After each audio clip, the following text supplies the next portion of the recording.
Hello दोस्तों, जिस तरह पता होगा कि बीपीएससी के द्वारा जो एडीओ का एग्ज़ाम होने वाला है उसका एग्ज़ाम डेट दे दिया गया है। उसी के तहत 14 अप्रैल से एग्ज़ाम होगा। इसी के लिए हम लोगों ने फैसला किया है कि अब दोबारा से हम लोग पूरा थ्योरी को पढ़ेंगे। इसी के लिए हम लोग आज से खान सर का जो नोट्स सीरीज़ है उसी में बायोलॉजी का जो नोट्स है, बायोलॉजी का जो क्लास नोट्स है उसका रिवीजन करेंगे। इसमें हम लोग कोशिका से लेकर कंकाल तंत्र तक तो को पढ़ेंगे, जो कोशिका से शुरू करके कंकाल तंत्र तक। तो चलिए शुरू करते हैं।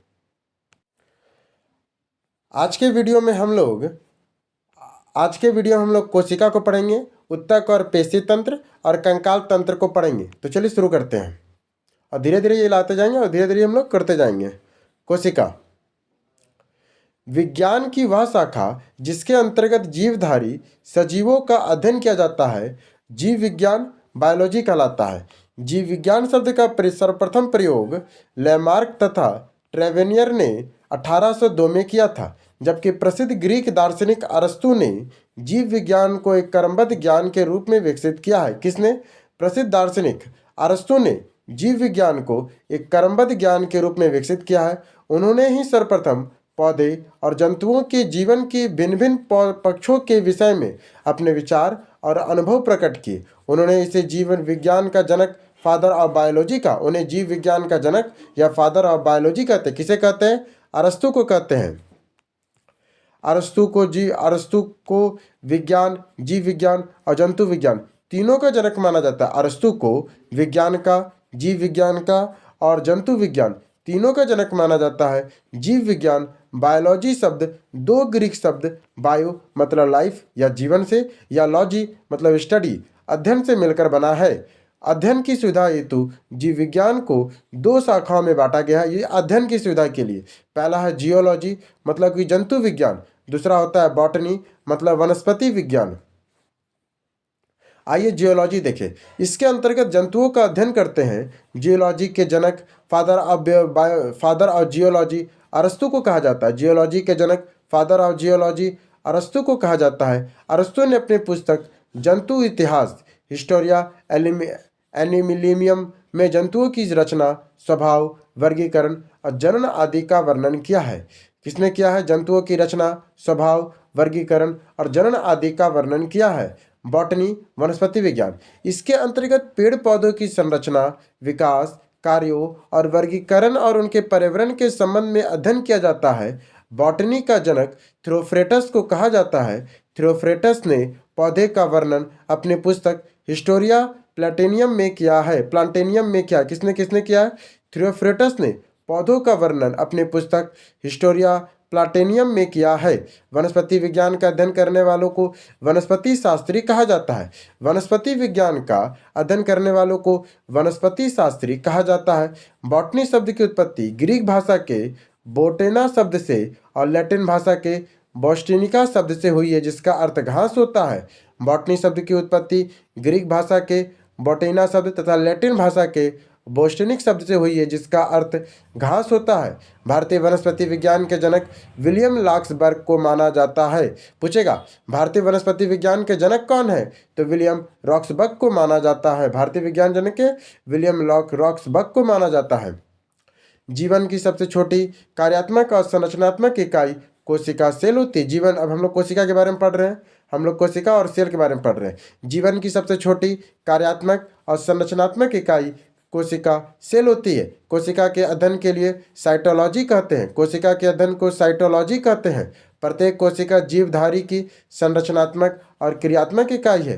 प्रत्येक जीवधारी का शरीर कोशिका से बना होता है। कोशिका को लैटिन भाषा में अर्थ एक छोटा कमरा होता है। कोशिका का लैटिन भाषा में अर्थ क्या है? एक छोटा सा कमरा है। सर्वप्रथम कोशिका की खोज 1665 में रॉबर्ट हुक ने की थी, किंतु उन्हें मृत कोशिका की खोज की थी। इन्होंने फादर ऑफ साइटोलॉजी कहते हैं। उन्होंने कॉर्क की एक परत को देखा था।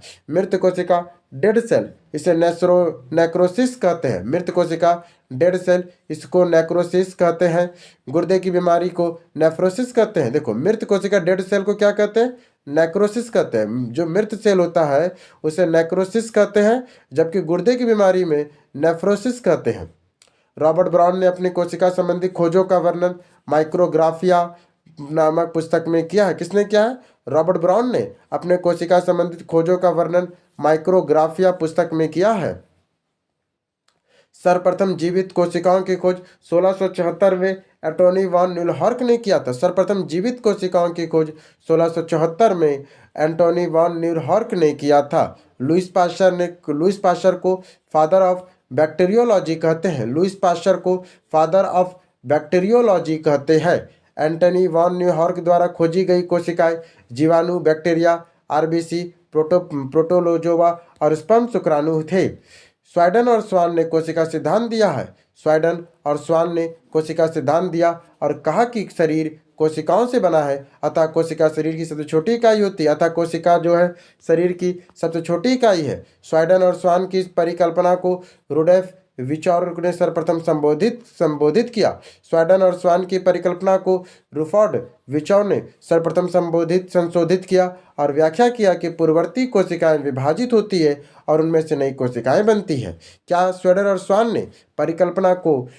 स्वान की जो परिकल्पना को रुडोल्फ विचेव ने सर्वप्रथम संशोधित किया और व्याख्या किया कि पूर्ववर्ती कोशिकाएं विभाजित होती है और उनसे नई कोशिकाएं बनती है। आधुनिक कोशिका विज्ञान के पिता स्वान को कहा जाता है। आधुनिक कोशिका विज्ञान के पिता कौन है? स्वानसन को कहा जाता है। उन्होंने सेल नामक पुस्तक लिखी है।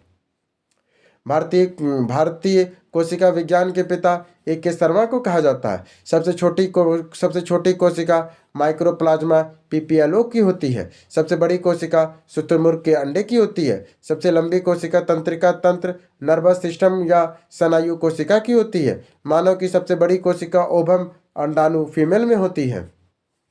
फिर आता मानव की सबसे छोटी कोशिका स्पर्म शुक्राणु मेल में होती है। मानव की सबसे छोटी कोशिका स्पर्म शुक्राणु मेल में होती है। एक कोशिकीय अमीबा और जीवाणु है। एक कोशिकीय से कम अमीबा और जीवाणु होते हैं, जबकि बहुकोशिका में मनुष्य और वृक्ष होते हैं। बहुकोशिका में कौन कौन होते हैं? मनुष्य होते हैं और वृक्ष होते हैं। तंत्रिका कोशिका में किसी भी प्रकार का विभाजन नहीं होता है, अतः यह क्षतिग्रस्त कोशिकाओं को ठीक नहीं कर सकता। इसी कारण से सर में चोट लगने पर शीघ्र ही मृत्यु हो जाती है। सबसे तेजी से कोशिका विभाजन लीवर या जिगर यकृत में होता है। यह अपने क्षतिग्रस्त कोशिकाओं को स्वतः ठीक कर सकती है। मानव शरीर की एकमात्र कोशिका जो अपने आकार बदल सकती है वो WBC है। मानव शरीर का एकमात्र कोशिका जो अपना आकार बदल सकती है उसे WBC कहते हैं। जल की मात्रा कोशिका में सर्वाधिक 80% तक होती है। अब आता है माइटोकॉन्ड्रिया और सूत्रकणिका। इसकी खोज अल्टमैन ने की थी। इसका नाम बायोब्लास्ट रखा। यह ऑक्सीश्वसन होता है। यह क्या होता है? यह ऑक्सीश्वसन होता है। यह केब्स चक्र चलता है। इसके फलस्वरूप ATP या ग्लूकोज बनता है। इसमें ऊर्जा मिलती है। इसी कारण से इसे कोशिका का शक्ति गृह या पावर हाउस कहते हैं। माइटोकॉन्ड्रिया की आंतरिक दीवारों को क्रिस्टी कहते हैं। जो माइटोकॉन्ड्रिया है उनकी आंतरिक दीवारों को क्रिस्टी कहते हैं। इसमें कोशिका का इंजन कहते हैं। इसको कोशिका का इंजन कहते हैं। माइटोकॉन्ड्रिया अर्धस्वायित होता है क्योंकि इसमें 70 से 80% अपना कार्य स्वयं करता है। माइटोकॉन्ड्रिया अर्धस्वायित होता है क्योंकि यह अपना 70 से 80% कार्य स्वयं करता है तथा उसके पास अपना DNA और राइबोसोम होता है। माइटोकॉन्ड्रिया के पास अपना DNA और राइबोसोम होता है। माइटोकॉन्ड्रिया केंद्रक के बाद दूसरा सबसे बड़ा कोशिकांग है। माइटोकॉन्ड्रिया केंद्रक के बाद दूसरा सबसे बड़ा कोशिकांग है। माइटोकॉन्ड्रिया की संरचना दोहरी झिल्ली वाली संरचना होती है। माइटोकॉन्ड्रिया का अपना स्वयं का DNA और राइबोसोम होता है, इसीलिए वे अपना प्रोटीन बना सकते हैं। अब आया ये आपका माइटोकॉन्ड्रिया अंतःद्रव्य जलिका एंडोप्लाज्मिक रेटिकुलम ER। यह झिल्लियों का एक जाल होता है जो केंद्रक झिल्ली या कोशिका झिल्ली के मध्य स्थित होता है। यह कोशिका के अंदर से आंतरिक सहायता देता है। इसे कोशिका का आंतरिक कंकाल कहते हैं। ये दो प्रकार के होते हैं। यह कोशिका के अंदर से आंतरिक सहायता देता है, अतः इसे कोशिका का आंतरिक कंकाल कहते हैं। ये दो प्रकार का होता है। पहला है स्मूथ ER चिकनी। यह कार्बोहाइड्रेट तथा वसा का निर्माण करता है। स्मूथ ER चिकनी क्या है? तो यह कार्बोहाइड्रेट तथा वसा का निर्माण करता है। स्मूथ ER चिकनी यह कोशिका के आसपास या कोशिका की झिल्ली या कोशिका झिल्ली के आसपास कम स्थायी होता है। यह जो है कोशिका झिल्ली के आसपास कम स्थायी रहता है। या लिपिड संश्लेषण में कार्य करता है। या लिपिड संश्लेषण का कार्य करता है। स्मूथ ER खुरदरी इस पर राइबोसोम होता है या प्रोटीन का निर्माण करता है। या इस पर राइबोसोम होता है या प्रोटीन का निर्माण करता है। या केंद्रक के आसपास अधिक स्थायी होता है। या केंद्रक के आसपास अधिक स्थायी होता है। ER एकल झिल्ली कोशिकांग, ER एकल झिल्ली कोशिकांग या नाभिकीय आवरण न्यूक्लियर, ये क्या है? तो ये आपका खुरदरी अंद्रजूलिका और राइबोसोम है। फिर आता है आपका राइबोसोम। इसका निर्माण केंद्रक में स्थित न्यूक्लियस द्वारा होता है। यह केंद्रक का बना होता है। यह डमरू की आकृति के लगभग गोलाकार होता है। इसे आर या ER रहता है। यह कोशिका के अंदर का सबसे छोटा अंग है। प्रोटीन का निर्माण करता है, अतः इसे प्रोटीन की फैक्ट्री कहते हैं। राइबोस की खोज 1953 में ई प्लाडे नामक वैज्ञानिक ने किया था। राइबोसोम की खोज किसने किया था? ई प्लाडे नामक वैज्ञानिक ने किया था। राइबोसोम कोशिका का सर्वाधिक कोशिकांग है, यूनिवर्सल कॉम्पोनेंट ऑफ सेल है। राइबोसोम कोशिका का सर्वाधिक कोशिकांग यूनिवर्सल कॉम्पोनेंट ऑफ सेल कहा जाता है। राइबोसोम में कोशिका झिल्ली नहीं पाई जाती, जबकि राइबोसोम में कोशिका झिल्ली नहीं पाई जाती है। राइबोसोम सबसे छोटा कोशिकांग है। राइबोसोम जो है ये सबसे छोटा कोशिकांग है। स्तनधारियों में एक कोशिका में 10 मिलियन राइबोसोम पाए जाते हैं। स्तनधारियों के एक कोशिका में 10 मिलियन राइबोसोम पाए जाते हैं। यह 2 प्रकार का होता है। यह कितने प्रकार का? यह 2 प्रकार का होता है। पहला होता है 70S का। पहला कैसा होता है? 70S का, जो 50S और 30S सब यूनिट का बना होता है। यह हल्का होता है और प्रोक्योलिस्ट कोशिकाओं में पाया जाता है। यह हल्का होता है और प्रोक्योलिस्ट कोशिकाओं में पाया जाता है। 70S राइबोसोम माइटोकॉन्ड्रिया, क्लोरोप्लास्ट और बैक्टीरिया में पाए जाते हैं। 70S राइबोसोम माइटोकॉन्ड्रिया, क्लोरोप्लास्ट और बैक्टीरिया में पाए जाते हैं। फिर आता है 80S राइबोसोम, जो 60S और 40S का होता है और यह सब यूनिट का बना होता है। यह भारी होता है और यूकेरियोटिक कोशिकाओं में पाया जाता है। 80S विकसित पौधे तो जंतु कोशिकाओं में पाया जाता है। जो 80S होता है वो विकसित पौधे और जंतु कोशिकाओं में पाया जाता है। S क्या है? तो सेडिमेंटेशन कॉन्फिडेंट स्टेनबर्ग गुणांक या अवसादन दर है ये। नोट, जब बहुत सारे राइबोसोम आरएनए से जुड़े होते हैं तब उन्हें पॉलीसम कहा जाता है, या प्रोटीन का कार्यात्मक इकाई। जब बहुत सारे राइबोसोम आरएनए से जुड़े होते हैं तब उन्हें पॉलीसम कहा जाता है और यह प्रोटीन की कार्यात्मक इकाई है। 50S 60S की बड़ी यूनिट होती है। 50S तथा 60S की बड़ी सब यूनिट कहते हैं, जबकि 30S तो 40S को छोटी सब यूनिट कहते हैं। जो 50 और 60 है वो सब यूनिटें बड़ी है, जबकि 30 और 40 छोटी सब यूनिट है। राइबोसोम के 2 सब यूनिट होते हैं, 50 और 30, 60 और 40 को आपस में Mg+2 आयरन से जोड़ा जाता है। राइबोसोम का सर्वप्रथम प्रयोगशाला नोमुरा ने संश्लेषण किया था। पूछेगा राइबोसोम का सर्वप्रथम प्रयोगशाला में नोमुरा ने संश्लेषण किया था। फिर आता है गोल्जी बॉडी या गोल्जी एपरेटस। गोल्जी बॉडी एक कोशिकांग है जो कोशिका के बिखरे हुए प्रोटीन तथा लिपिड वसा के अणुओं को बांध कर रखता है। गोल्जी बॉडी tRNA की सहायता करता है, जब क्योंकि tRNA एक स्थानांतरण tRNA को प्रोटीन अणुओं में से लेकर जाता है। गोल्जी बॉडी में tRNA की सहायता करता है क्योंकि tRNA एक स्थानांतरण से tRNA जो प्रोटीन के अणुओं को ले जाता है। इसकी खोज गैलीलियो गोल्जी ने 1898 में की थी। यह पदार्थों का परिवहन करता है, अर्थात यातायात में सहायक होता है। इसी कारण से इसे ट्रैफिक पुलिस भी कहा जाता है। यह केवल यूकैरियोटिक कोशिकांगों में पाया जाता है। इसे लाइकोपीडिया भी कहते हैं। इसे क्या कहते हैं? इसे लाइकोपीडिया भी कहते हैं। पादप कोशिकाओं में गोल्जी बॉडी का नाम डिस्टोरियोसम कहा जाता है। यह केंद्रक के आसपास उपस्थित होता है। यह कोशिका के मुख्य श्रावण अंग होता है। गोल्जी बॉडी के टूटने से लाइसोसोम तथा राजधानी का निर्माण होता है। फिर आता है आपका संक्रमक पुटिक। ये क्या है? ये आपका ठीक है, राजधानी। यह कोशिका के खाली पड़े स्थानों को राजधानी कहते हैं, या किसी कोशिका में खाली पड़े स्थान को राजधानी कहते हैं। आपातकाल की स्थिति में राजधानी जल, खनिज, पोषक तत्वों का संग्रह करता है। आपातकाल की स्थिति में राजधानी जल, खनिज तथा पोषक तत्वों का संग्रह करता है। यह जंतुओं से छोटा होता है किंतु पादपों से बहुत बड़ा होता है। जो राजधानी है जंतुओं से तो छोटा होता है किंतु पादपों से बहुत बड़ा होता है। पादपों का सबसे बड़ा कोशिकांग जो कोशिका में 50 से 90% का भाग घेरता है, या पादपों का सबसे बड़ा कोशिकांग है जो कोशिका का 50 से 90% भाग को घेरता है। ठीक है। रसधानी की सबसे पहले सेपनीजी द्वारा रसधानी को सबसे पहले सेपनीजी के द्वारा प्रोटोजोआ में देखा गया था। रसधानी को सबसे पहले कहाँ देखा गया था? प्रोटोजोआ में देखा गया था। रसधानी शब्द को दुर्जेदिन द्वारा दिया गया है, दुर्जादिन के द्वारा दिया गया है। पादप कोशिका में रसधानी की सबसे पहले स्वाचवान के द्वारा देखा गया। पादप कोशिकाओं को रसधानी में सबसे पहले स्वाचवान के द्वारा देखा गया है। वॉल्कनस एक झिल्ली से घिरी हुई संरचना है जिसे टोनोप्लास्ट कहा जाता है। वैकुलस एक झिल्ली से घिरी हुई संरचना है जिसे टोनोप्लास्ट कहा जाता है। रसधानी ठोस अथवा तरल पदार्थों का संग्रहक थैलियां हैं। लाइसोसोम, यह कोशिका के अंदर पाचन का कार्य करता है। लाइसोसोम क्या करता है? तो यह कोशिका के अंदर पाचन का कार्य करता है। इसके अंदर जल, अपघटक और एंजाइम पाए जाते हैं। कोशिका के अंदर कोशिका के अंदर का कोई अंग यदि काम नहीं करता है तो उस अंग को नष्ट कर देता है। जब पूरी कोशिका कार्य नहीं करती है तो वह फट जाता है, जिससे पूरी कोशिका नष्ट हो जाती है। अतः इसे आत्महत्या की थैली, सुसाइडल बैग, एटम बॉम्ब, कोशिका की सफाई सेक या डिस्पोजल बैग भी कहा जाता है। फिर आता है स्तनधारियों के लाल रक्तकणिकाओं में लाइसोसोम। स्तनधारियों के लाल रक्त कणिकाओं में लाइसोसोम नहीं पाया जाता है।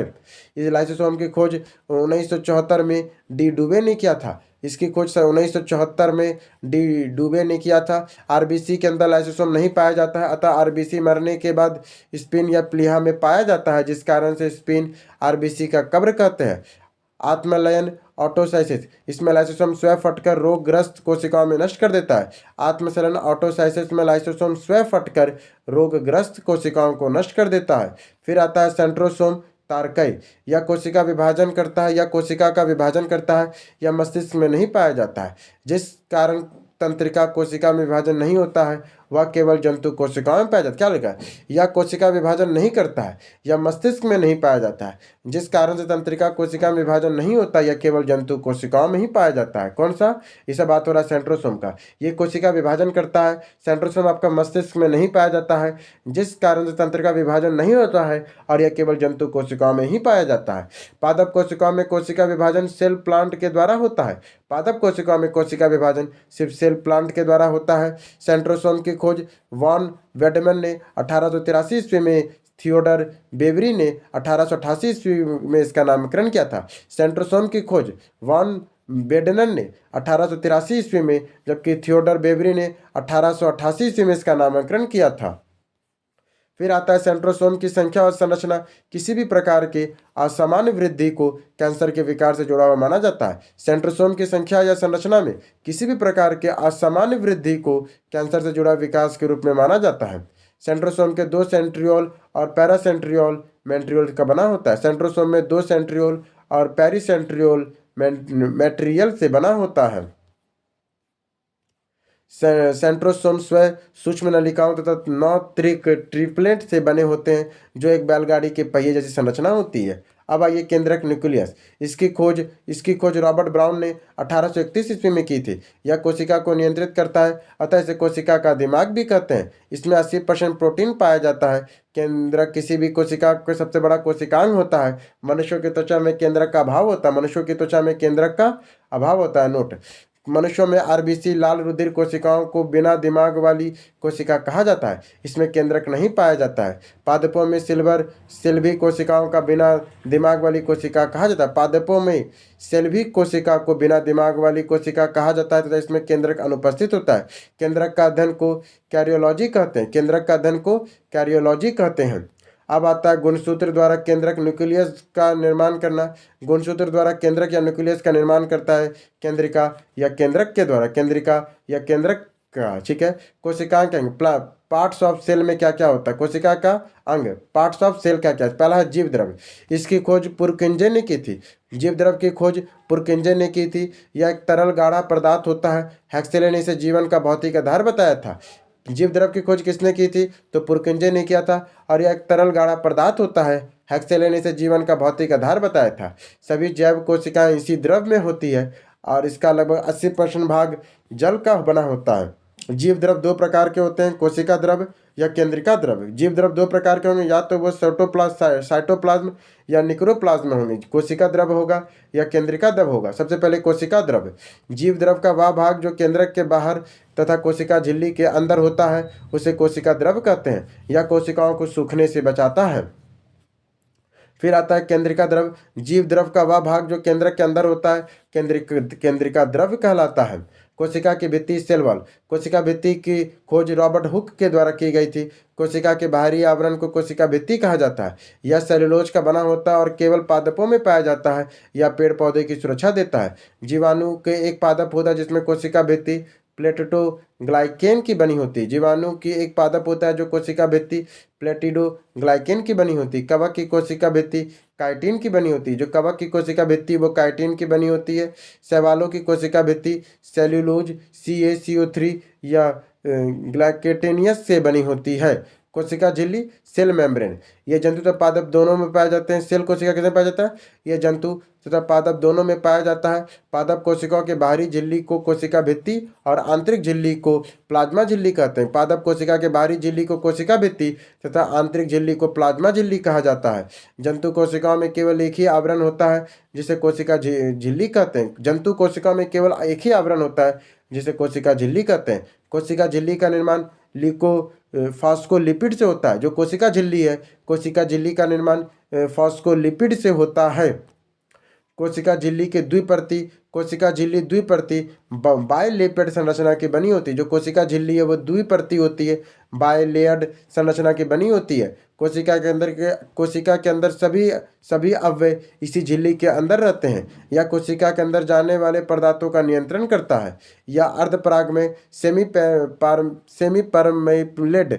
सेमीपरमेलेबल होता है। इसका मुख्य कार्य कोशिका के अंदर जाने वाले और अंदर से बाहर आने वाले पदार्थों का निर्धारण करना है। फिर आता है लवक या प्लेस्टिड। लवक पादप कोशिका को रंग देने का काम करता है। लवक की खोज 1865 में हैकले ने की थी। लवक शब्द के खोजकर्ता सेचिमिपर है।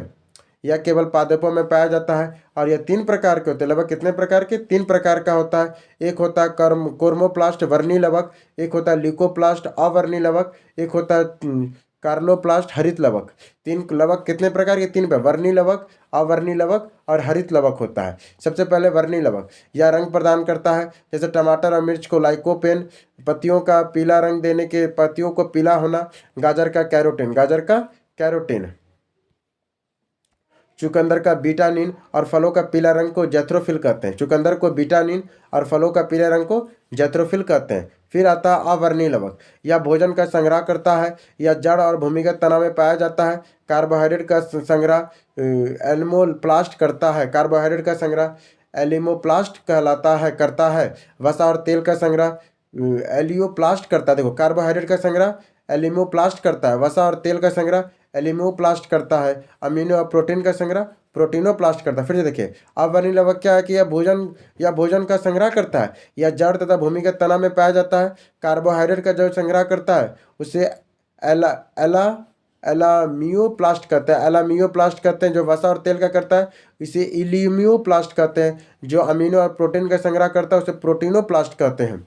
हरित लवक या पादप कोशिका का सबसे महत्वपूर्ण अंग होता है क्योंकि इसमें मौजूदा क्लोरोफिल हरित के कारण प्रकाश संश्लेषण की क्रिया होती है। यह पत्ती और तना में पाया जाता है। यह कोशिका का रसोई घर भी कहा जाता है। इसमें एनिसोसाइन पिगमेंट नहीं पाया जाता है। एरिथ्रोसाइन पिगमेंट के कारण बैगनी रंग का होता है। इसमें प्रकाशीय या अप्रकाशीय अभिक्रिया क्रमशः ग्रेना और स्टोमा संपन्न होती है। इसमें प्रकाशीय तथा अप्रकाशीय अभिक्रिया क्रमशः ग्रेना और स्टोमा में संपन्न होती है। अब आइए कोशिका 2 प्रकार के होते हैं। एक होता है जंतु कोशिका, एक होता है पादप कोशिका। झिल्ली देखा जाए तो झिल्ली अगर देखा जाए तो इसमें छोटा होता है। जंतु कोशिका में झिल्ली जो होता है, जंतु कोशिका में जो झिल्ली होता है वो छोटा होता है, जबकि पादप कोशिका में ये बड़ा होता है। माइटोकॉन्ड्रिया दोनों में पाया जाता है। झिल्ली, इसके बाद क्या है, वॉल्कनस, यहाँ पे छोटा वॉल्कनस होता है, यहाँ पे बड़ा वॉल्कनस होता है, ठीक है। झिल्ली दोनों में रहेगा, माइटोकॉन्ड्रिया दोनों में होता है, ठीक है। चिल लाइसोसोम सिर्फ आपको जंतु कोशिका में मिलेगा, गोल्जी बॉडी दोनों में होगा, कोशिका भित्ति सिर्फ पादप कोशिकाओं में होगा। लाइसोसोम सिर्फ आपको जंतु कोशिका में मिलेगा, गोल्जी बॉडी दोनों में रहता है, कोशिका भित्ति लवक सिर्फ आपको पादप में मिलेगा, क्लोरोप्लास्ट भी सिर्फ पादप में मिलेगा, और सेंट्रोसोम दोनों में पाया जाता है।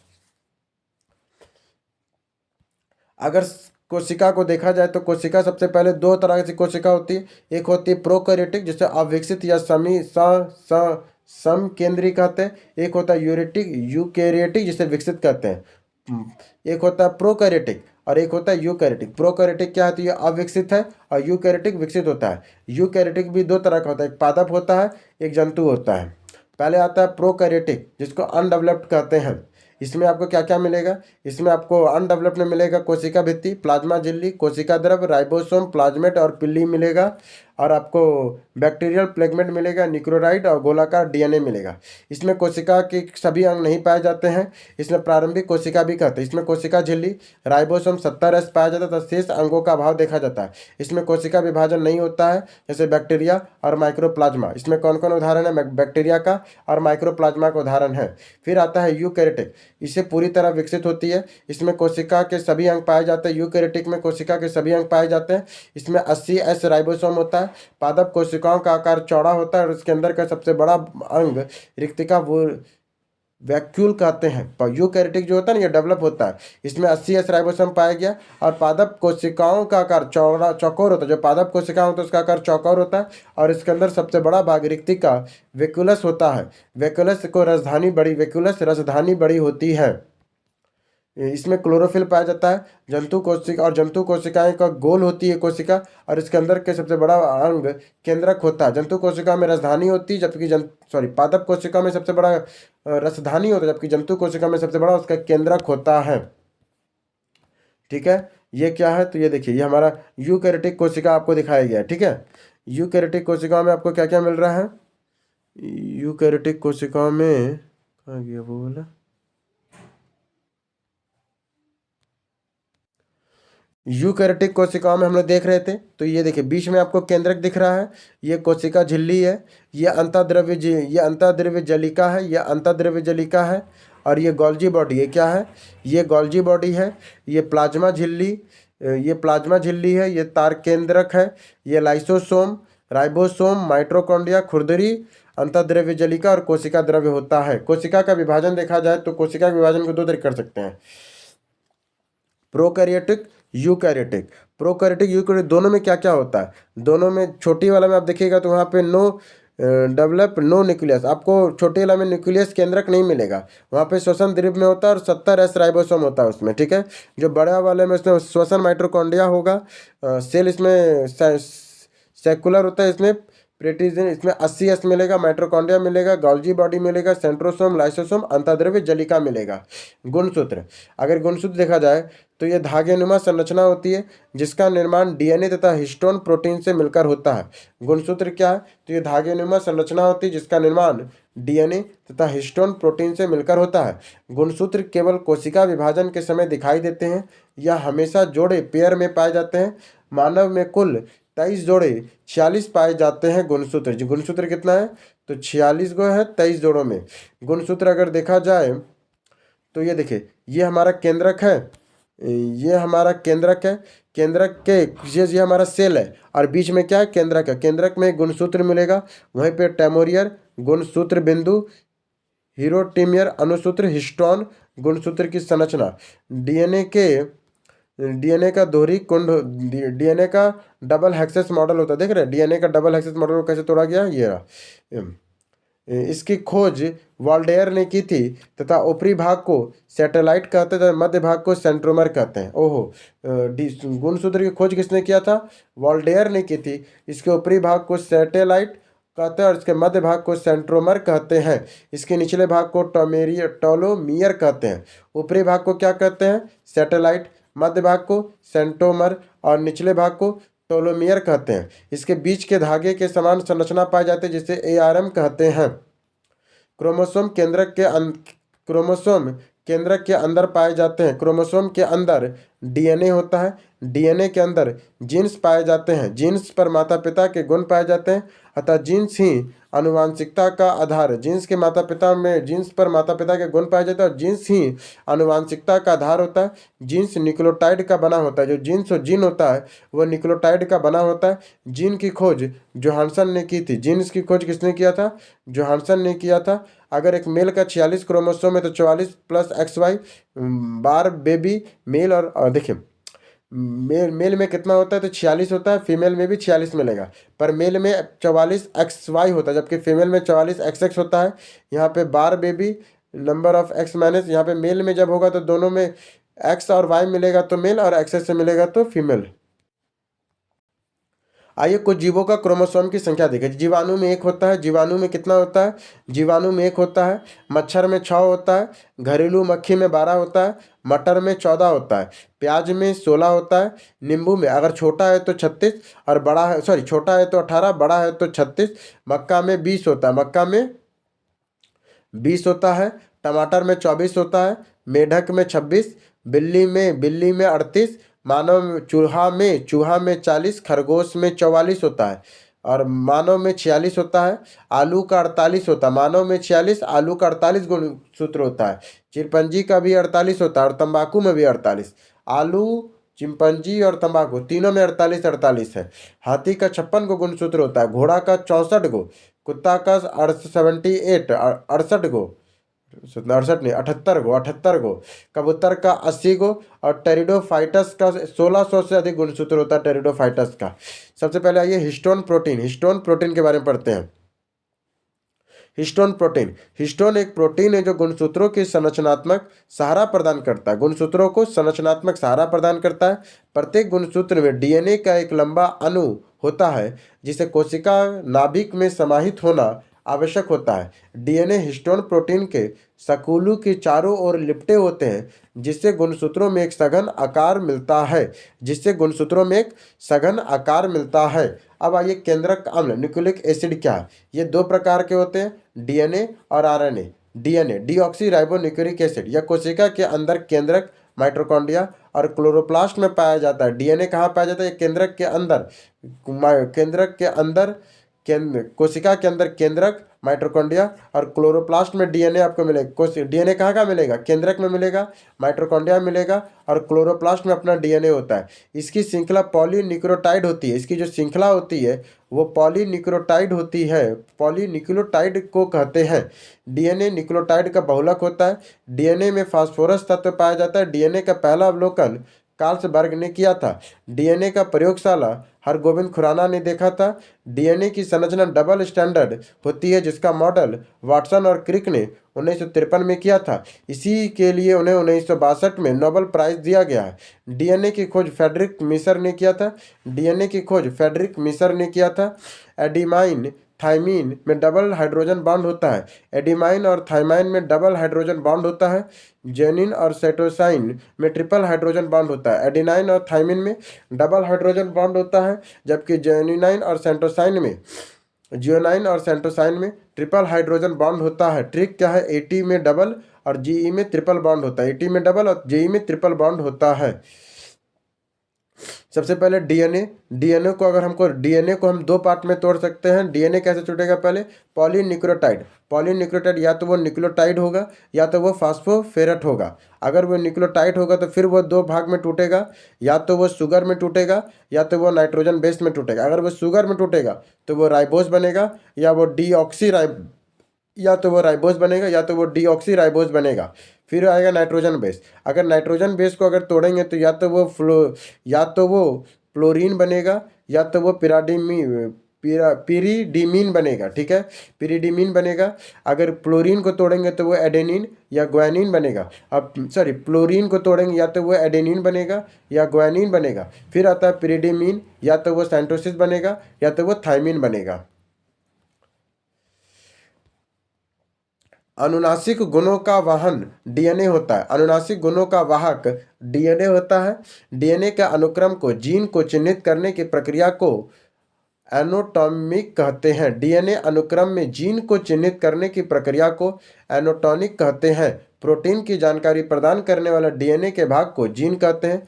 प्रोटीन की जानकारी प्रदान करने वाले डीएनए के भाग को जीन कहते हैं। डीएनए में नाइट्रोजन बेस में एडेनिन, डीएनए के जो जो नाइट्रोजन बेस होता है उसमें एडेनिन, थाइमिन, ग्वानिन तथा सेंट्रोसिस होता है। डीएनए के नाइट्रोजन बेस में एडेनिन, थाइमिन, ग्वानिन तथा सेंट्रोसिस होता है। भारत में डीएनए फिंगरप्रिंट हैदराबाद में स्थित है।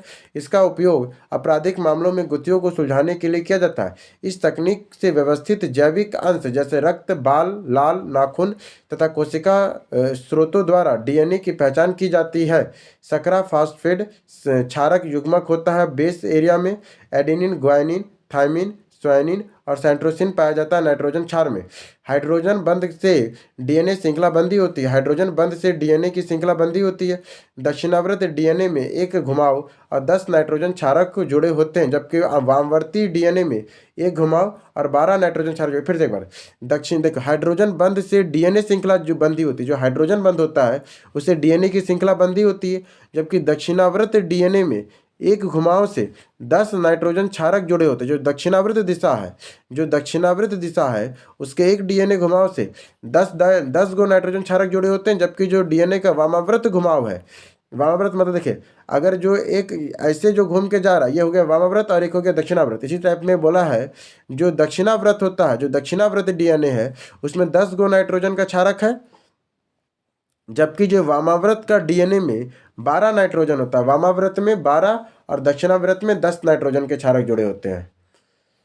फिर आता है आरएनए, राइबोसोम न्यूक्लिक एसिड। इसकी संरचना सिंगल स्टैंडर्ड होती है। इसमें राइबोस शुगर पाया जाता है। इसमें नाइट्रोजन बेस एडेमिन, ग्वानिन, सेंट्रोसिन होती है, किंतु थाइमिन के स्थान पे यूरेसिल होता है।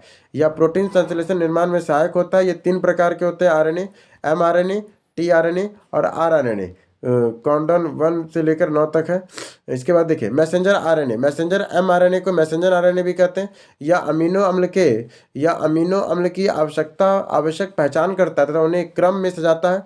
प्रोटीन संश्लेषण में क्षार इवेंट में एमआरएनए का निर्माण होता है। प्रोटीन संश्लेषण में क्षार इवेंट में एक एमआरएनए का निर्माण होता है, एमआरएनए का निर्माण होता है। फिर आता है ट्रांसफर आरएनए, जिसे अमीनो एसिड का परिवहन कर राइबोसोम तक जाता है, या अमीनो एसिड का परिवहन कर राइबोसोम तक लाता है। फिर आता है राइबोसोम आरएनए या आरआरएनए, यह प्रोटीन निर्माण करता है।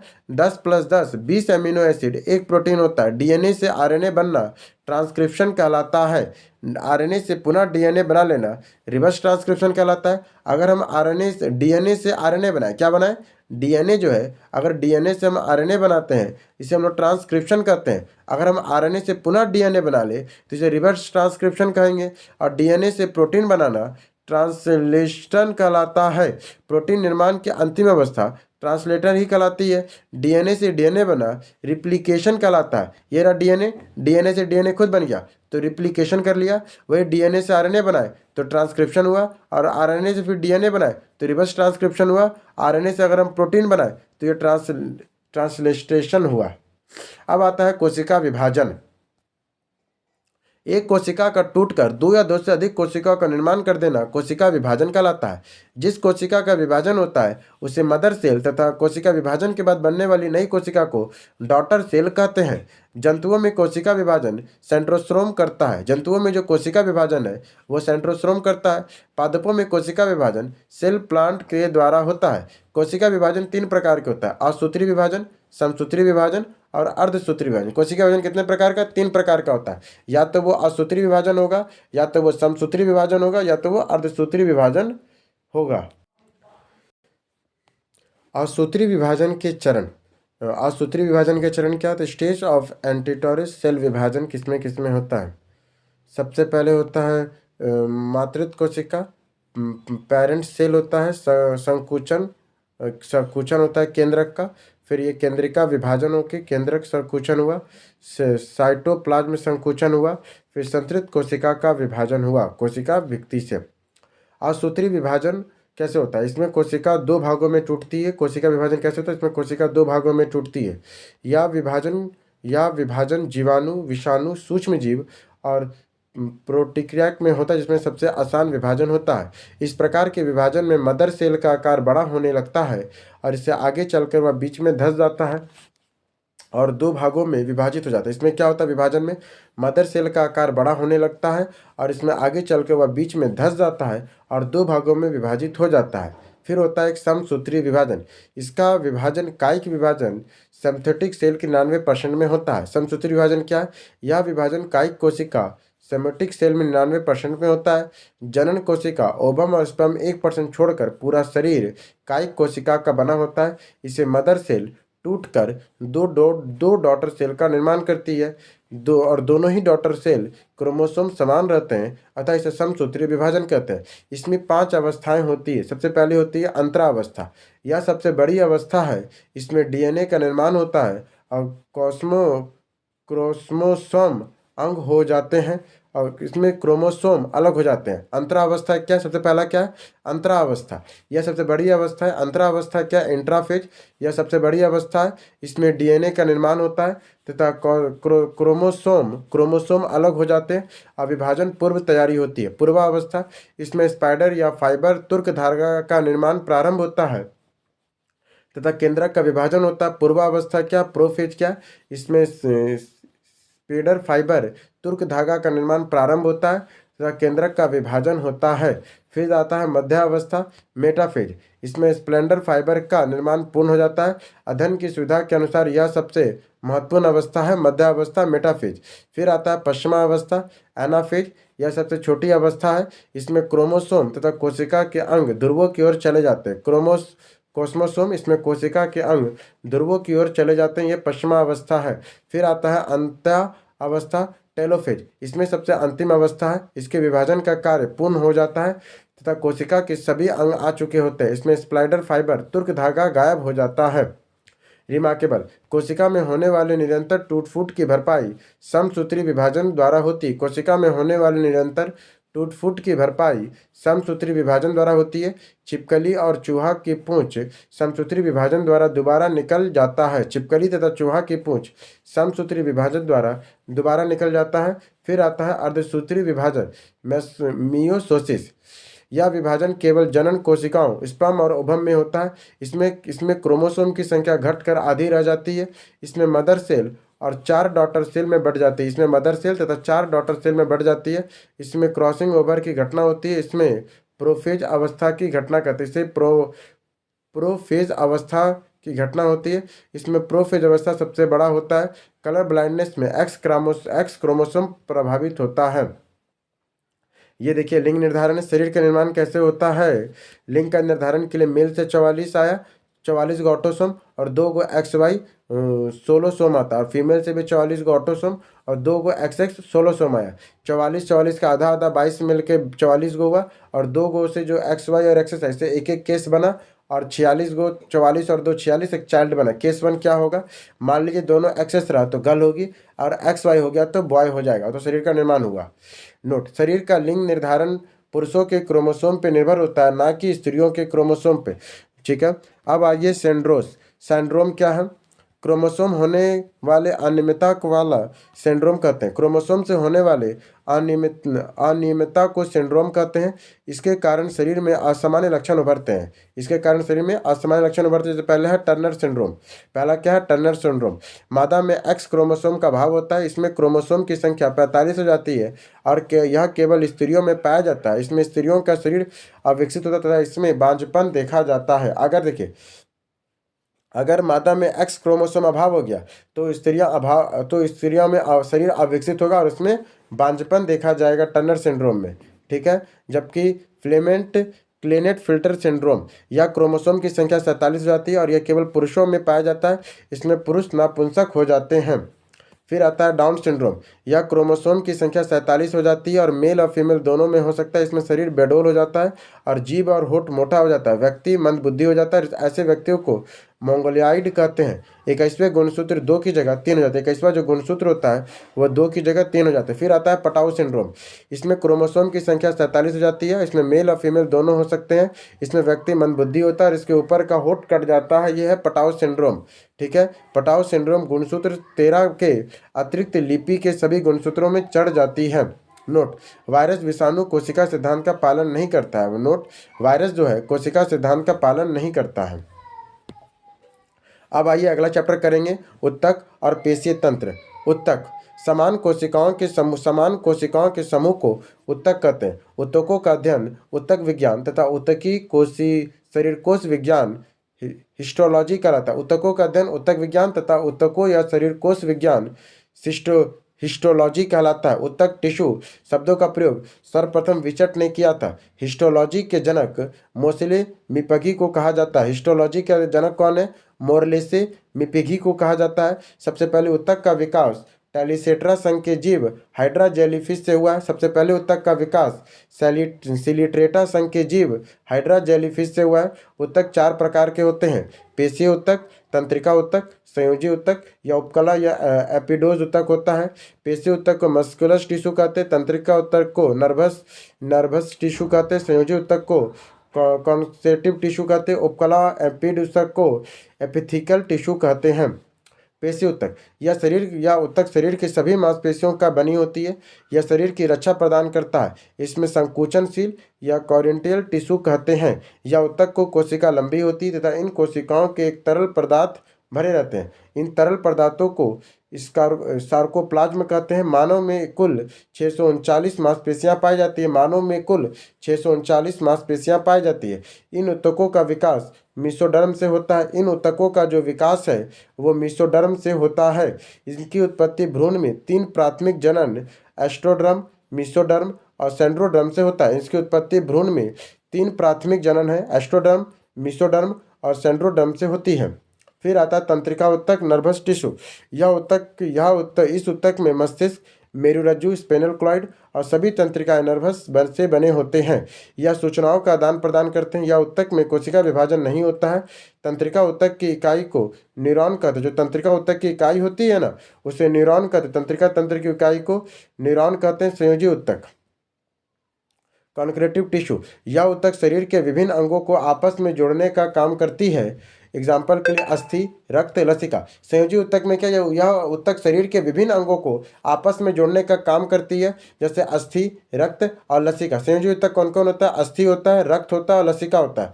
रक्त तरल संयोजी ऊतक बनी होती है तथा यह शरीर के तापमान को नियंत्रित करती है। रक्त जो है तरल संवहन ऊतक से बनी होती है तो यह शरीर के तापमान को नियंत्रित करती है। फिर आता है बोन, सॉलिड कॉन्स्टिट्यूटिव टिश्यू की बनी। तो जो बोन है वो सॉलिड का टिश्यू का बना होता है, कॉन्क्रेटिव टिश्यू का बना होता है।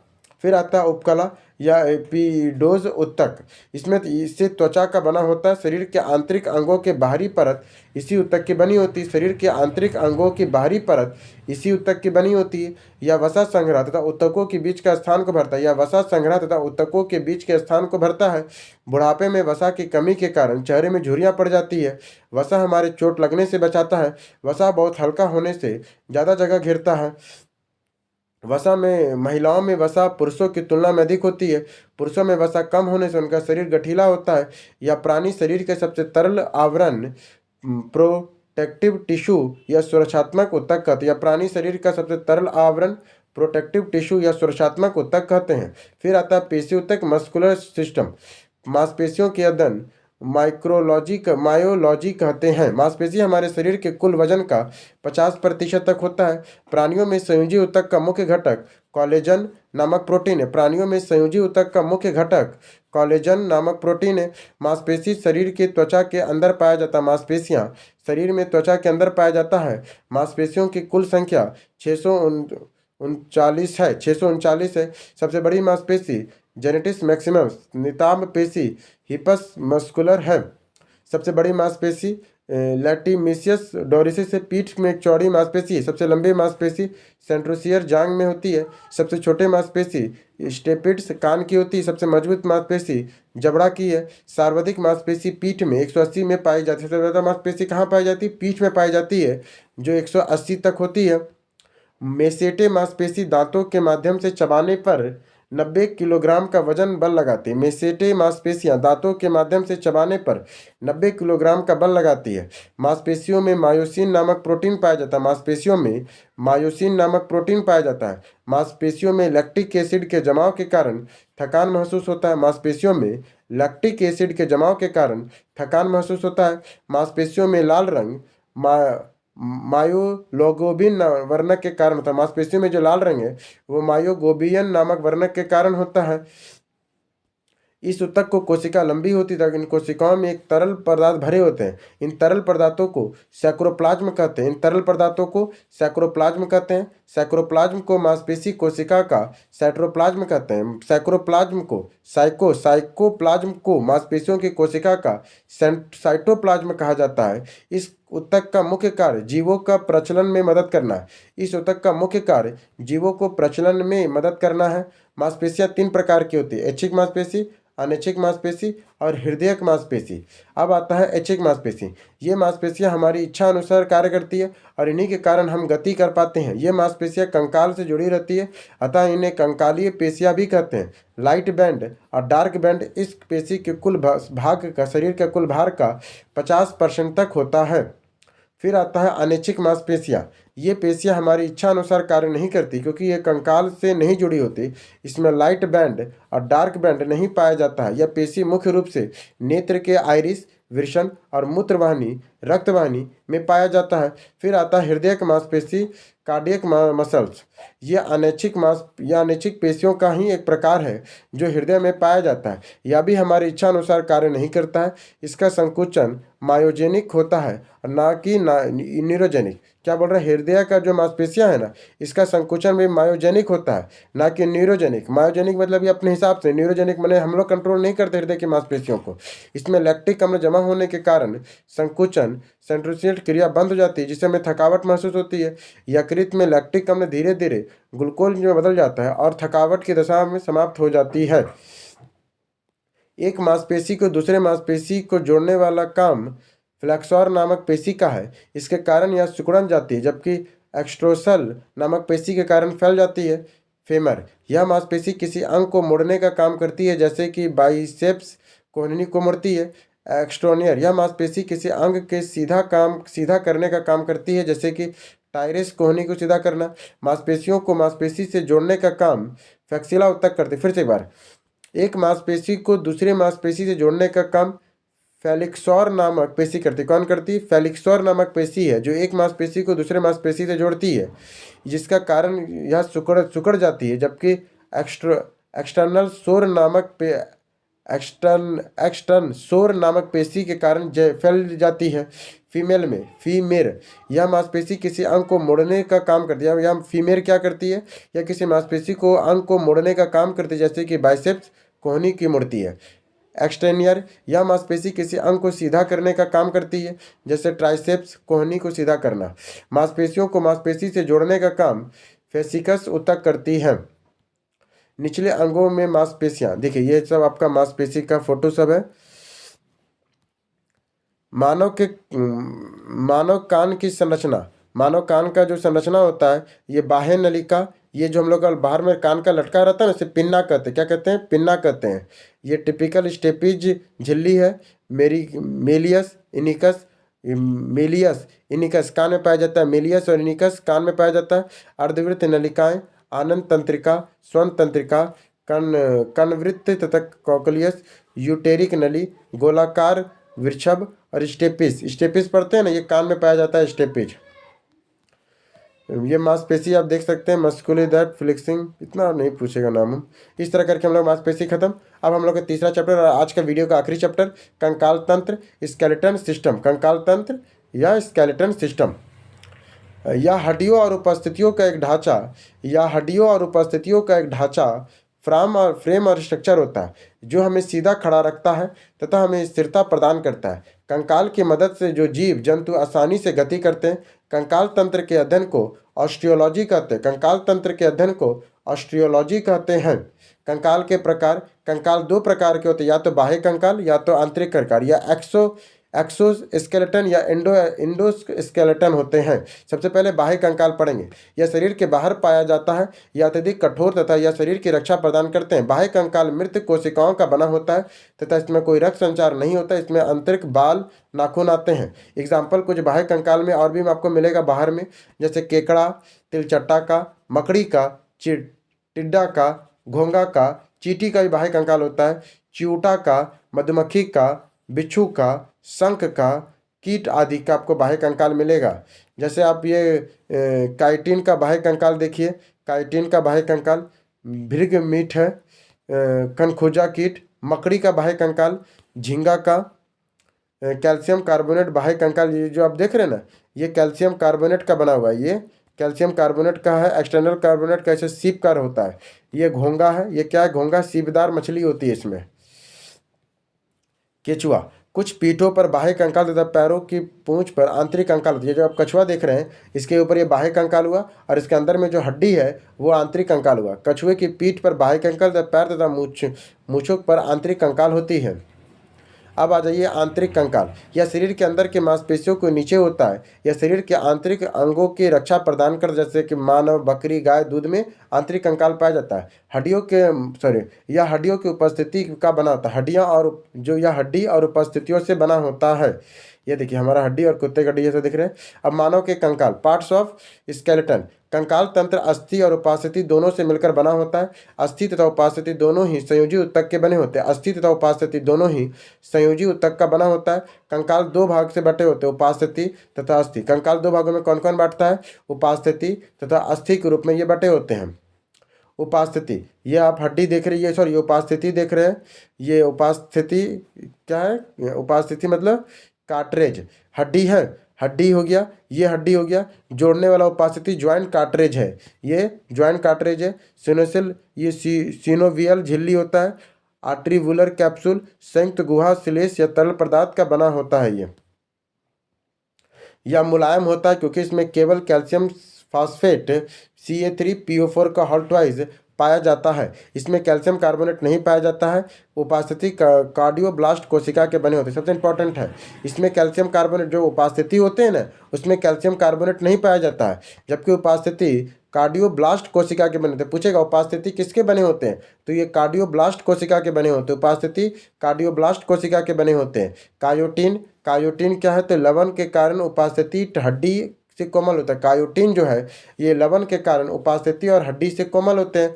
नाक, कान, सभी बड़ी हड्डियों के सिरों पर कार्ट्रेज पाया जाता है। नाक, कान और सभी बड़ी हड्डियों के सिरों पर कार्ट्रेज पाया जाता है। कार्ट्रेज के बाहरी परत कार्ट्रेज के बाहरी परतों को पेरिचोडियम कहते हैं। कार्ट्रेज को उपास्थिति जीवित कोशिकाओं में सेंड्रोसाइट कहते हैं। सेंड्रोसाइट कहते हैं। अब आता है अस्थि या बोन। यह अत्यधिक कठोर क्योंकि इसमें कैल्शियम फॉस्फेट और तथा कैल्शियम कार्बोनेट दोनों होते हैं। जो अस्थि जो होता है ना, जो हड्डी, इसमें अत्यधिक कठोर होती है क्योंकि इसमें कैल्शियम फॉस्फेट तथा कैल्शियम कार्बोनेट दोनों होता है। यह शरीर को प्रोटीन और मूवमेंट प्रदान करता है। शरीर को प्रोटेक्शन तथा मूवमेंट प्रदान करता है। हड्डियों के अध्ययन को ऑस्टियोलॉजी कहते हैं। यह आरबीसी तथा डब्ल्यूबीसी के फॉर्मेंटन करने का काम करता है। अस्थि या ऑस्टियोब्लास्ट कोशिका के बने होते हैं। मानव अस्थियों में विशेष प्रकार के प्रोटीन होते हैं जिसे हम कोलेजन प्रोटीन कहते हैं। अस्थियों में ओसिन नामक प्रोटीन पाया जाता है। अस्थियों में रक्त नलिकाएं तथा तंत्रिकाएं पाई जाती है। अस्थियों में 50% जल, 50% कार्बनिक पदार्थ पाए जाते हैं। उपास्थितियों में तंत्रिका तंत्र, रक्त नलिकाएं नहीं हुई, लेकिन भोजन और ऑक्सीजन का आपूर्ति लसिका द्वारा होता है। उपास्थिति में तंत्रिका तंत्र और रक्तनिका नहीं होती, लेकिन भोजन और ऑक्सीजन का आपूर्ति लसिका द्वारा होता है। जो उपास्थिति, उसमें भोजन और ऑक्सीजन का आपूर्ति कौन करता है? लसिकाओं के द्वारा होता है। मानव शरीर में उपस्थितियों में पिन्ना, नाक की हड्डी, श्वास नली के बीच और हड्डियों की संधि स्थल पाए जाते हैं। 25 से 30 वर्ष की अवस्था में हड्डियों का घनत्व अधिक होता है। हड्डियों का घनत्व 25 से 30% ज़्यादा होता है। जन्म के समय हड्डियों की संख्या 270 से 310 के बीच होती है, अर्थात जन्म के समय औसत हड्डियों की संख्या 300 होती है। बाल्यावस्था में हड्डियों की संख्या 208 होती है। बाल्यावस्था में हड्डियों की संख्या 208 होती है। जन्म के समय हमारा 270 से 310 हड्डी होगा, अर्थात जन्म के समय औसत हड्डी 300 होती है। पर जैसे हम लोग बढ़ते हैं ना, तो वैसे वैसे हड्डियाँ घटती है और 208 हो जाती है बाल्यावस्था में। जब हम वयस्क होते हैं तो ये हड्डियों की संख्या 206 हो जाती है। अस्थि और अस्थि को कौन जोड़ता है? तो लिगामेंट जोड़ता है। अस्थि और अस्थि को कौन जोड़ता है? ये बहुत इंपॉर्टेंट हम लोग जो पढ़ने जा रहे हैं। अस्थि और अस्थि को कौन जोड़ता है? तो लिगामेंट जोड़ता है। मांसपेशी और अस्थि को कौन जोड़ता है? तो टेंडन जोड़ता है। और मांस को कौन जोड़ता है? तो लिगामेंट। फिर से अस्थि को लिगामेंट, अस्थि मांस और अस्थि को टेंडन, मांस और मांस को फेसिया जोड़ता है। मांस और मांस को कौन जोड़ता है? तो फेसिया जोड़ता है। मानव शरीर में अस्थियां, मानव शरीर की समस्त अस्थियां दो भागों में बटे होती हैं, अनुबंधीय उपाबंध और एक होता है अक्षीय, एक होता है अनुबांधीय उपादम। एपिडेनिकल और एक होता है अक्षीय एक्सल।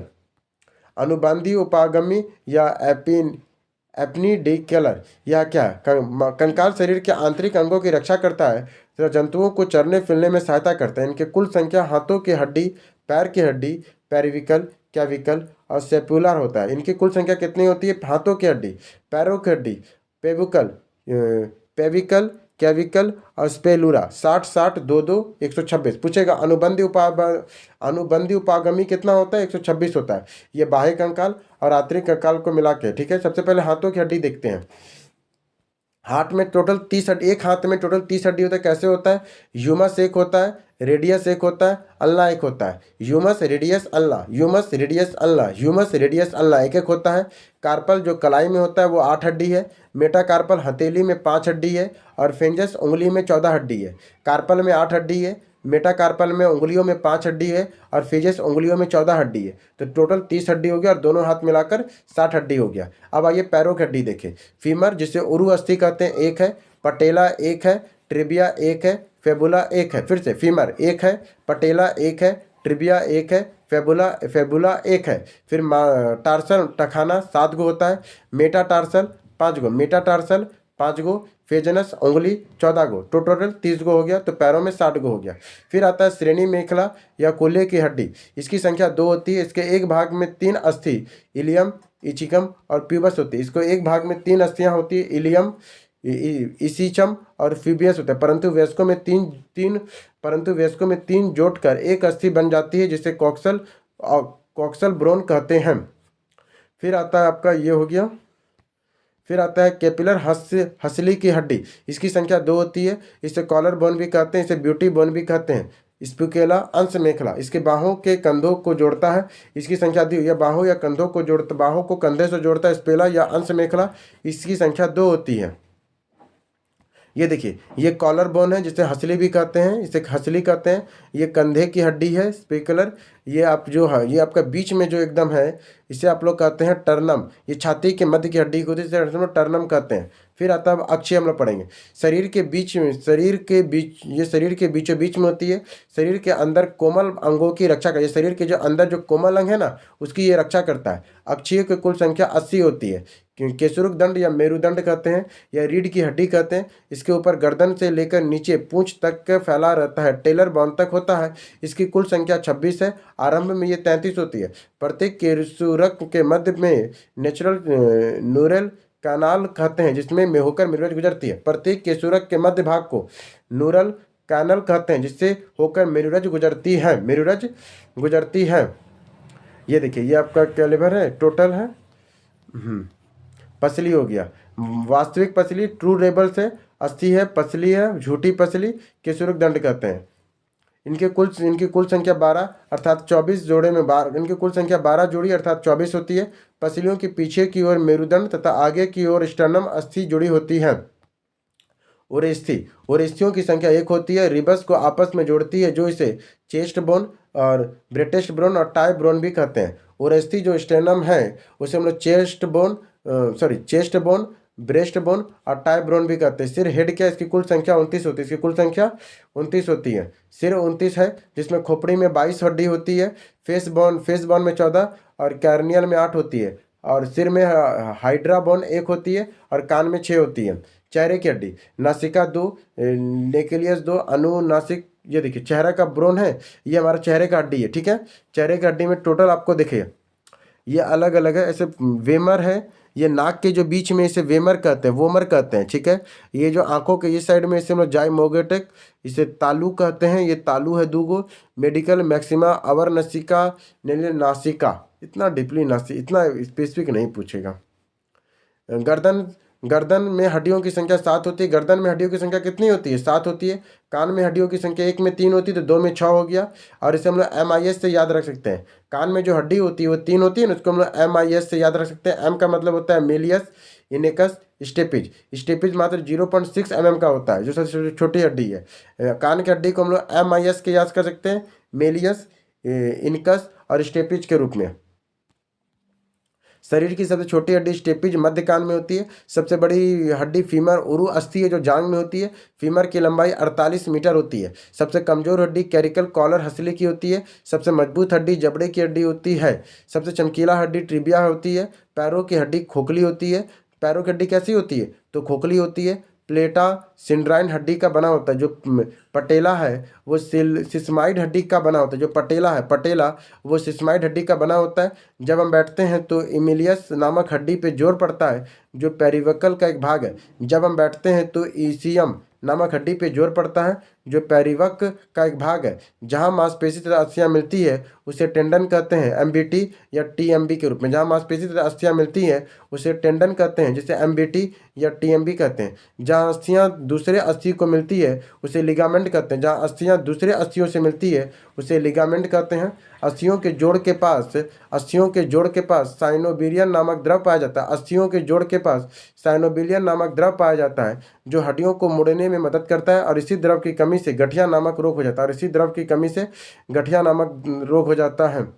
खोपड़ी के पीछे एक खोखली जगह होती है जिसे फोरमेन मैगलन कहते हैं। अस्थि कोशिका बॉन सेल क्या है। अस्थियों की कोशिका 3 प्रकार की होती है। ऑस्टियोप्लास्ट या खराब अस्थि कोशिकाओं को खाकर खत्म कर देती है अतः इसे हम लोग बॉन ईटिंग सेल कहते हैं। फिर होता है ऑस्टियोब्लास्ट या अस्थियों का निर्माण करती है तो इसे हम लोग बॉन फ्लोमिंग सेल कहते हैं। फिर होता है ऑस्टियोसाइट या अस्थियों के परिपक्व बनता है जिसे हम लोग मैच्योर सेल कहते हैं।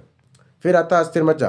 अस्थियों के बीच के जालीनुमा आकृति को अस्थिर मज्जा कहते हैं। इससे अस्थिर मज्जा में आरबीसी का निर्माण होता है। यह 2 प्रकार के होते हैं। एक होता है लाल रक्त प्लाज्मा रेड बॉन मैरो और पीली अस्थिर मज्जा येलो बॉन मैरो। लाल अस्थिर मज्जा शरीर के रक्त कोशिका बनाता है। इसे लाल रक्त कोशिका रेड ब्लड सेल ऑक्सीजन में जाने के लिए श्वेत रक्त कोशिका व्हाइट ब्लड सेल रोगों से लड़ने के लिए प्लेटलेट्स और रक्त का थक्का बनाने के लिए होता है। अब संबंधी रोग देखिए। ल्यूकेमिया रक्त कैंसर है। एनीमिया रक्त की कमी होती है। ल्यूकेमिया क्या है तो रक्त कैंसर होता है जबकि एनीमिया में रक्त की कमी होती है। बोन मैरो फ्लोरो में यह रोग के उपचार के लिए बोन मैरो ट्रांसप्लांट की जरूरत पड़ती है। अब आइए कुछ संधियों को पढ़ते हैं। कंकाल का वह स्थान जहाँ अस्थियां मिलकर हिलडुल सकती है वह संधि कहलाती है। संधि वाले स्थान को एक गुहा खाली जगह पाया जाता है जिसे साइनोवियल गुहा कहते हैं। एक स्नायु गुहा कुछ स्नायु द्रव सोनिवाइल फ्लूइड से भरी होती है जो चिकनाई प्रदान करता है। उसी चिकनाई के कारण घुटना कोहनी कंधा मुड़ती है। उसी चिकनाई के कारण घुटना कोहनी और कंधा मुड़ती है। संधि 3 प्रकार का होता है। एक होता है इम्प्रोबेबल जो घूम ही नहीं सकता उसे अचल कहते हैं। एक होता है अपूर्ण जो एक होता है अचल। एक होता है अपूर्ण स्ट्रेंथ मोवेबल होता है। एक होता है फ्रियल मोवेबल को भी हम 4-5 पार्ट में तोड़ते हैं। एक होता है कंधा बॉल एंड सॉकेट। एक होता है बॉल एंड सॉकेट। एक होता है काठी सैंडल। एक होता है हिंज कब्जा। एक होता है धुरी पाइवेट। एक होता है ससर्पी गिडिंग। अब आ जाइए। सबसे पहले हम लोग अचल संधि के बारे में पढ़ते हैं। इम्प्रूवेबल जॉइंट यह संधि फिक्स्ड या फेब्रियल से रेशेदार संधि होती है। इसे थोड़ी भी गति नहीं होती है। यह खोपड़ी और दांतों में पाई जाती है। इससे कोलेजन फाइबर की अधिकता होती है। जो अचल संधि है उसमें कोलेजन फाइबर की अधिकता होती है। फिर आता है आपका अपूर्ण संधि यह संधि जहाँ पाई जाती है वह थोड़ी गति देखने को मिलती है जैसे पसली में और केशुरक दंड बैकबोन में। फिर एक होता है पूर्ण संधि जिसे पूर्ण संधि कहते हैं। फ्री मूवेबल यह संधि अस्थियों को विभिन्न दिशा में गति प्रदान करता है। यह 5 प्रकार के होते हैं। पहला होता है बॉल एंड सॉकेट जिसे कंदूक खोखिला कहते हैं। यह इस प्रकार का संधि से गुहा खाली स्थान होता है जहाँ हड्डी से जुड़ती है और उसके ऊपर भाग गोला होता है। इस सभी दिशाओं में घूम सकती है जैसे पेल्विक प्लस फीमर स्कूला प्लस ह्यूमस पेविलिक प्लस फीमर और इसके पुला प्लस ह्यूमस है ये। फिर आता है काठी संधि ज्वाइंट सेडल ज्वाइंट। एक होता है मेटाकार्पल और ये ऊपर का क्या है तो ये है आपका मेटाकार्पल। एक है आपका मेटाकार्पल ये है कार्पल। ये ऊपर है मेटाकार्पल नीचे कार्पल हो गया। ठीक है। यह बॉल एंड सॉकेट जॉइंट के समान होता है किंतु यह एक निश्चित सीमा के अंदर ही सभी दिशाओं में घूमता है जैसे अंगूठा कैसे घूमता है ये हो गया। ठीक है। फिर आता है हिंग ज्वाइंट। फिर क्या है हिंग ज्वाइंट जिसे कब्जा संधि भी कहते हैं। यह संधि केवल एक ही ओर गति करने की अनुमति देता है जैसे कोहनी और घुटना। इसे क्या कहते हैं हिंग ज्वाइंट। फिर ये देखिए हिंग ज्वाइंट हो गया। एक आता है खुट्टी संधि। क्या है जो हम लोग का गला है वो खुट्टी संधि। यह एक खुट्टी के समान होता है जो एक दूसरे के ऊपर रखी जाती है जैसे गर्दन के पेवेंट ज्वाइंट कहते हैं, जब पेवेंट ज्वाइंट पाया जाता है। केशुरक दंड में ऊपरी एटलस और निचला भाग एक्सिस होती है, जिससे केशुरक दंड का ऊपरी भाग को एटलस तथा निचले भाग को एक्सिस होता है। फिर आता है ससर्पी संधि, एक दूसरे की ओर फिसलती और थोड़ा गति प्रदान करती है, जैसे कार्पल और टार्सल। ये एक दूसरे की ओर फिसलती है और थोड़ा गति प्रदान करती है, जैसे कार्पल और टार्सल हो गया, ये हो गया। इस तरह करके हम लोगों ने 5 तरह का संधि को पढ़ा। इस तरह हम लोग करके ये चैप्टर खत्म हो गया। आज का हम लोग का रिवीजन का खत्म हुआ वीडियो। फिर अगला दिन हम लोग और एक अगला चैप्टर से मिलेंगे। तब तक के लिए धन्यवाद।